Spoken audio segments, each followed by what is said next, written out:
This video was made possible by Brilliant, a problem-solving website that can help you improve your focus. In a world that is growing in distraction, the ability to focus is becoming increasingly rare. It's a skill that, simultaneously, is becoming increasingly valuable. Its demand is rising while its supply is decreasing, to put it in economic terms. In this essay, we'll establish a philosophy for focusing and learn how we can get better at it. But before we discuss the tactical advice, let's construct a thought experiment that will let us get to the heart of what it actually means to focus.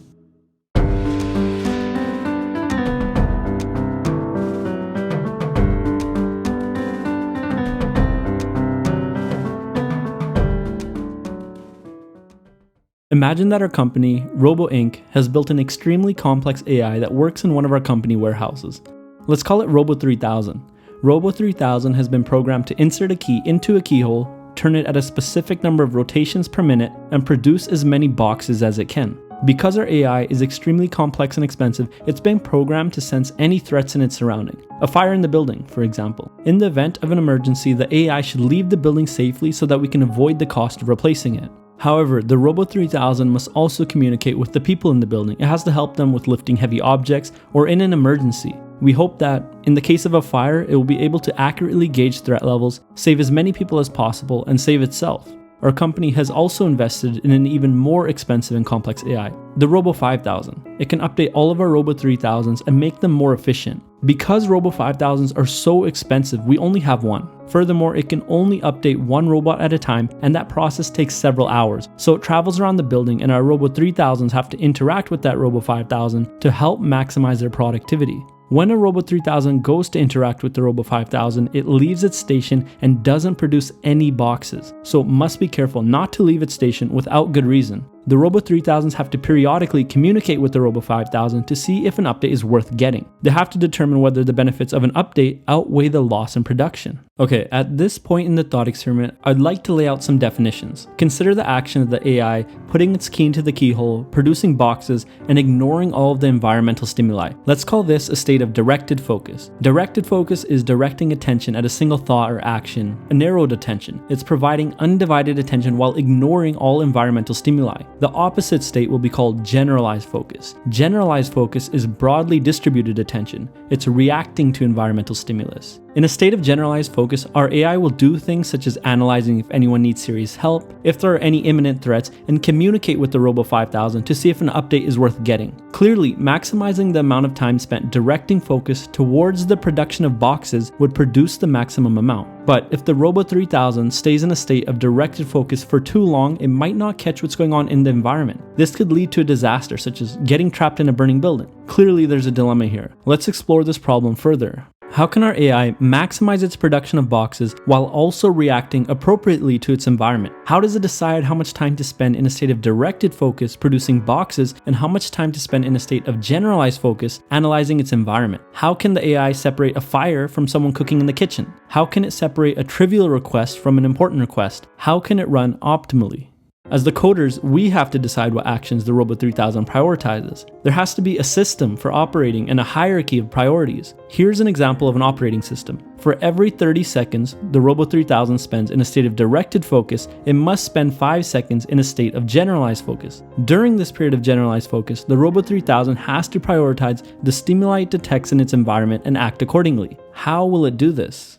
What if we assigned it a point system based on actions and priorities? For example, helping others with menial tasks, low to no priority, 20 points. Maximizing the production of boxes, medium priority, 40 points. Helping others with heavy lifting, high priority, 60 points. Saving its own life, higher priority, 80 points. And then saving the lives of others, that's the highest priority at 100 points. Now, if we code the Robo 3000 to maximize the amount of points it achieves each day, it should direct its focus appropriately. It will maximize the production of boxes while also accomplishing more important tasks. If the robot does not maximize its points, that means it has been inaccurate in its ability to prioritize actions. There's a fault in its code. How does this relate to us?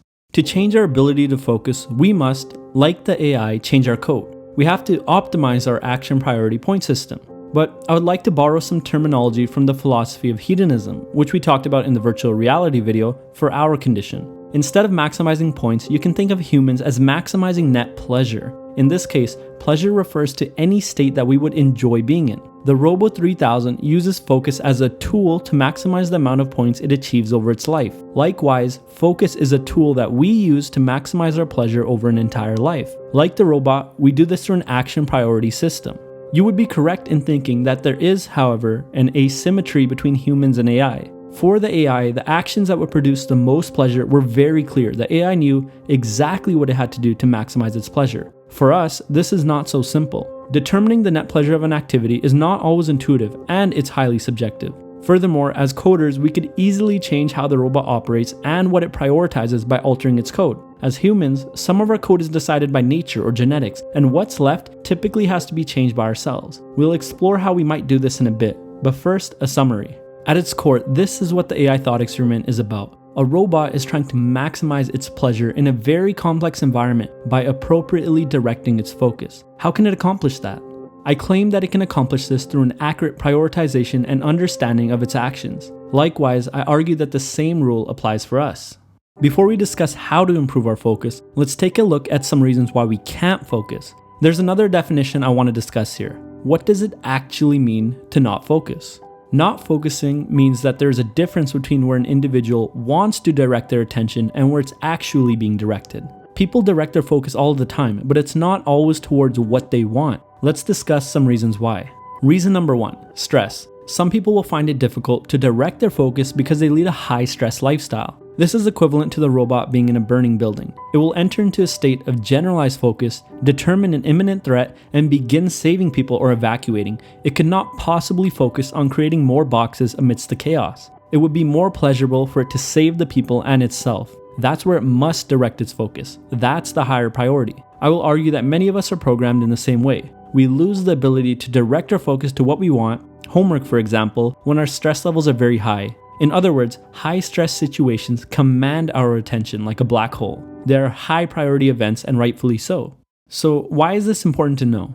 I think this is important to realize because some people need to deal with their high levels of stress before they can focus on other tasks. Furthermore, I hope that it will encourage some compassion for those who are suffering. Sometimes, the students who perform the best are the ones that are the most stress-free and not the ones that are the most intelligent. I believe it's also in our interest to help alleviate the suffering of the less fortunate so that they may focus on non-emergencies, improve their situation, and contribute positively to society. Reason number 2, doing things we dislike. Directing our focus for extended periods of time is much easier when we enjoy the task at hand. Think about things you may enjoy doing, such as watching a movie at the theater, playing video games, having a good conversation, making music, doing arts and crafts, or reading. Do you ever think about how easy it is to maintain a state of directed focus when doing these activities?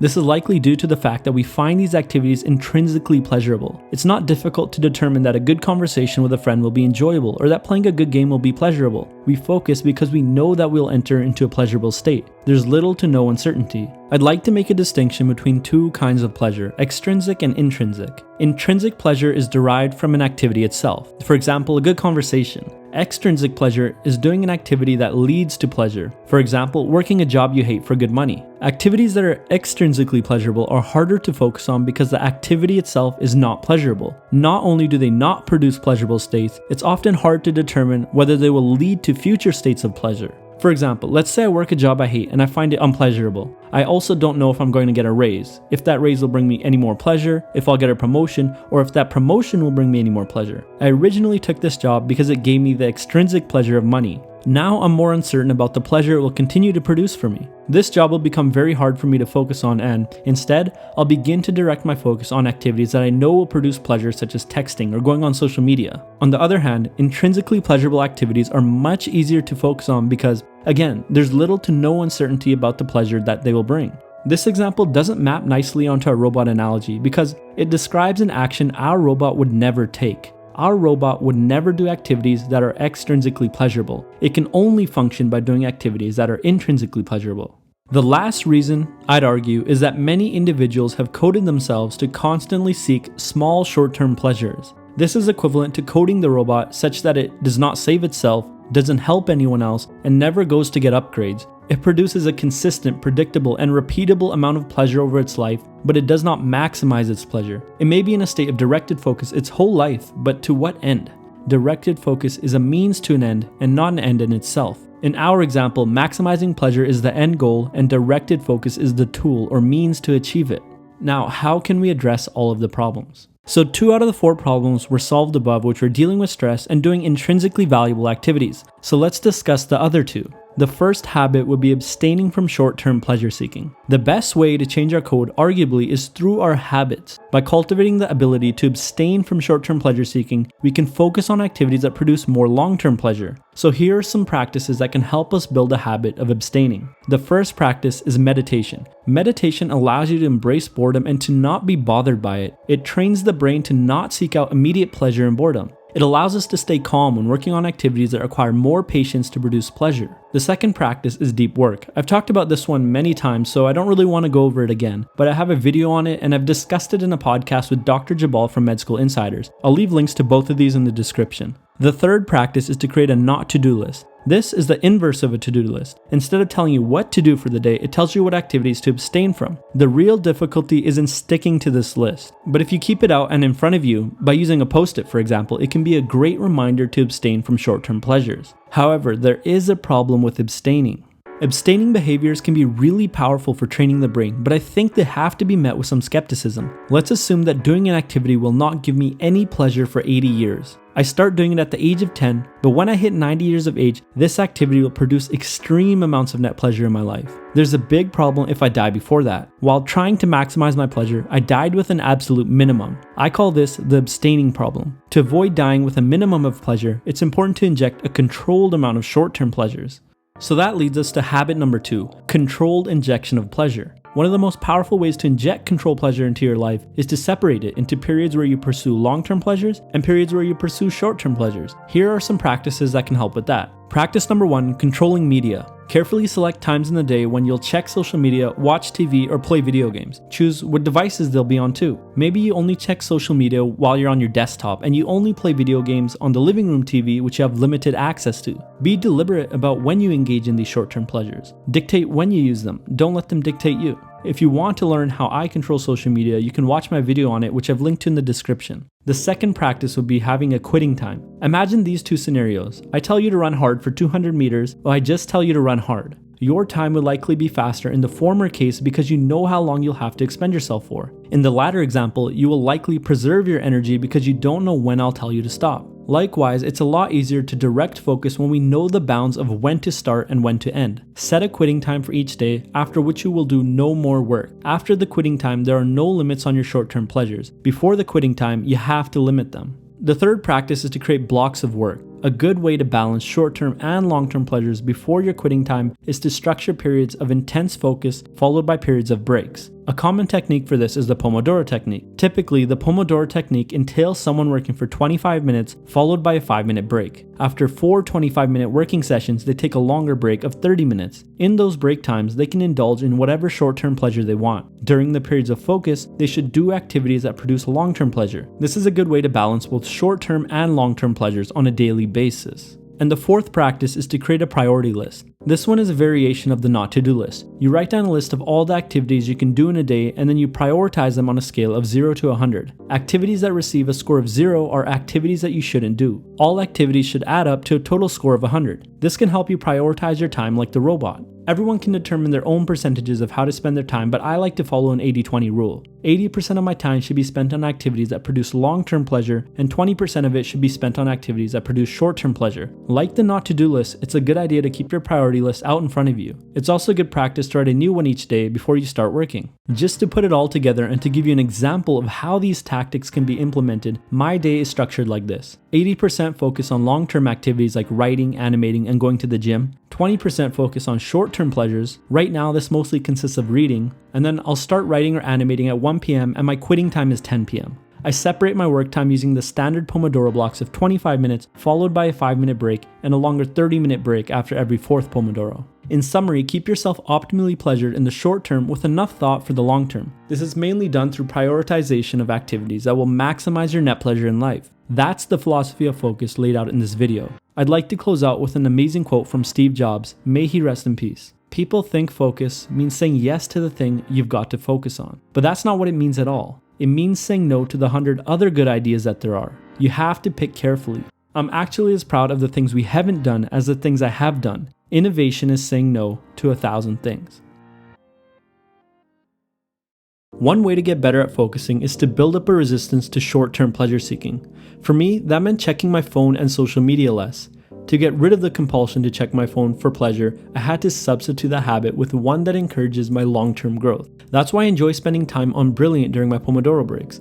Brilliant has hundreds of intriguing puzzles that are fun to think about, which inspire you to put in the effort to achieve that pleasure. On top of that, the problems on Brilliant get progressively more difficult. So the first problem you solve on Logic may only require 2 minutes to solve it, but the final one may take 30 minutes. This gradual increase in difficulty helps build a stronger resistance to short-term pleasure seeking. Just go to brilliant.org/freedominthought or click the link in the description below and you can sign up for free. As a bonus for those who are ready to push yourself even further, the first 200 people will be hooked up with 20% off the annual subscription. Now that you've improved your focus, why not learn to study way more effectively using the Feynman technique?